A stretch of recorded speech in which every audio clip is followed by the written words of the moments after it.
జయ మా బగలాముఖి అందరికీ నమస్కారము. ఈ వీడియోలో బటుక భైరవ స్వామి వారి సాధన గురించి చెప్తాను. ఈ విద్య ద్వారా బటుక భైరవ స్వామి దర్శనం అవుతుంది మరియు సిద్ధి కూడా కలుగుతుంది. బటుక భైరవ స్వామి వారు అష్టభైరవులలో ఒకరు. సిద్ధి పొందిన తర్వాత సాధకుడి కుటుంబాన్ని స్వామివారు రక్షణ కలిగిస్తారు. ఈ సాధనలో బటుక భైరవ సిద్ధి యంత్రాన్ని స్థాపించి దీపాన్ని వెలిగించి ఈ సాధన సాత్విక మరియు తాంసిక పద్ధతిలో చేయవచ్చు. సాత్విక సాధన చేస్తే తూర్పు దిశ వైపు తిరిగి కూర్చోవాలి. తాంసిక సాధన చేస్తే దక్షిణం వైపు తిరిగి కూర్చోవాలి. ఈ సాధన ఎవరైనా చేయవచ్చు. స్వామివారి ఆశీర్వాదం పొందవచ్చు.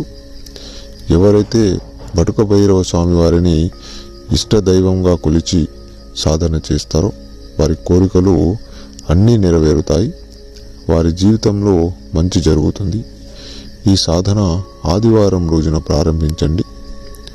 ఈ సాధనలో స్ఫటికమాలను వినియోగించాలి. ఈ సాధన 21 రోజులు చేయాలి.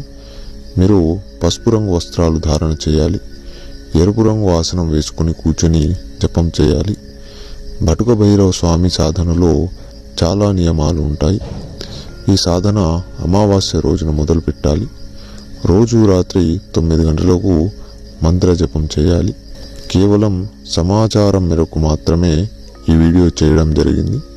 మా ద్వారా ఈ సాధన చేయాలని అనుకునేవారు మమ్మల్ని సంప్రదించండి. జయ మా బగలాముఖి.